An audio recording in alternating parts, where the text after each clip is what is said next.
Hello friends, it's Kristen, your vitamin girl and favorite holistic nutritionist. Welcome to my 5-part series, breaking down the most common myths and missteps that I see folks make as they embark on a new health, wellness, weight loss, or fitness journey.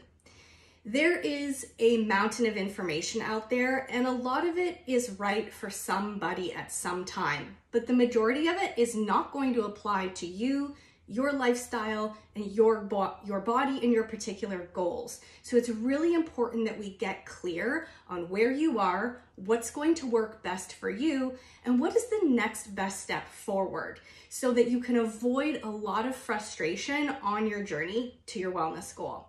So this is a 5-part series. I hope you stick with me for the entire series so that you can really move forward in the most empowered way with the most ease and enjoyment of attaining and chasing after your fitness goals, because it truly is all about the journey. So let's jump in.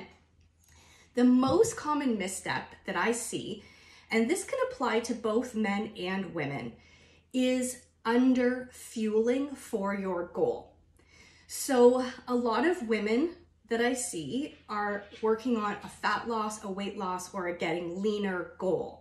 And so what we have been told, the messages that we have been presented with in media for so long, and that are really, really drilled into our subconscious mind, is if you want to be smaller, you need to eat less.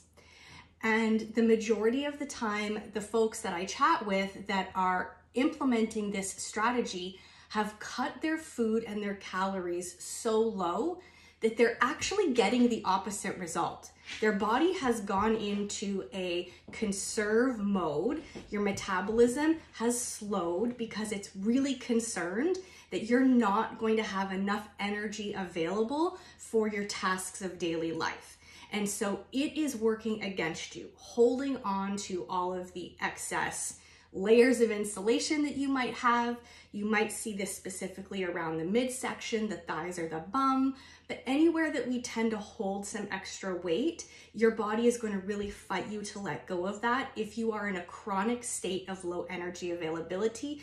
And let's be honest, food is energy, food is fuel. That really at its basics, we have turned it into a social function. We've turned it into stress management tool. We've turned it into soothing, but really from our body's point of view, it's a source of energy and fuel. And so if we are not fueling ourselves appropriately for the tasks that we're asking it to complete, then that primal brain, that primal part of our physiology that has helped us adapt and survive over the millennia is going to take over and hold on to all of those fat stores, any calories that you put into your system, and you are going to feel like you are fighting a losing battle, because truly you are, because you're not really working with, supporting, and acting in a loving and kind way towards your physiology. From the male point of view, I see this the flip side of the coin. Very often I'll have gentlemen that will come in and just want to discuss with me their muscle building goals, and yet they've also been so indoctrinated into this low calorie way of eating that is proliferated in mass media, online. All the influencers are telling us to fast and skip meals and eat once a day and all the things. It is absolutely impossible to promote muscle gain when we are conserving, cutting, or restricting our calories. And so on both sides of the coin, for both men and women, I see this frustration that they're putting in a ton of effort and work, whether it's restricting for the sake of trying to be smaller or restricting for the sake of trying to be healthy as they lift heavier and try and chase a muscle goal. This strategy is not going to work for either point of view or either goal that you're chasing, whether it's in men, in women, to gain muscle, to burn fat. Restricting your energy supply below what your basic needs are is never going to work for you, and you're just going to feel frustrated.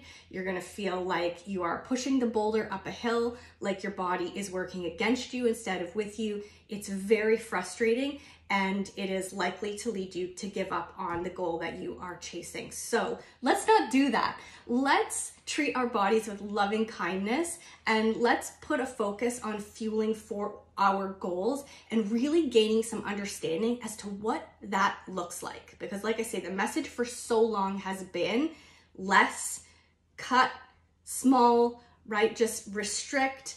And so let's stop doing that. Let's stop punishing ourselves. Let's stop cutting our calories below what our needs are. Let's think about what our goals are, how we need to use our nutrition to move ourselves in that direction, to upregulate our metabolism, to give our body enough nutrients to perform our daily tasks with energy and vitality, to give ourselves the raw materials that we need to rebuild any torn down muscle tissue that's happened during exercise so that we can feel strong and vital and minimize any chance of injury.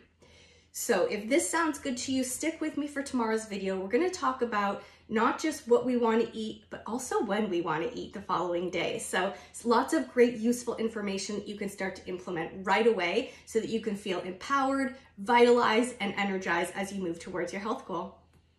Thanks and bye for now.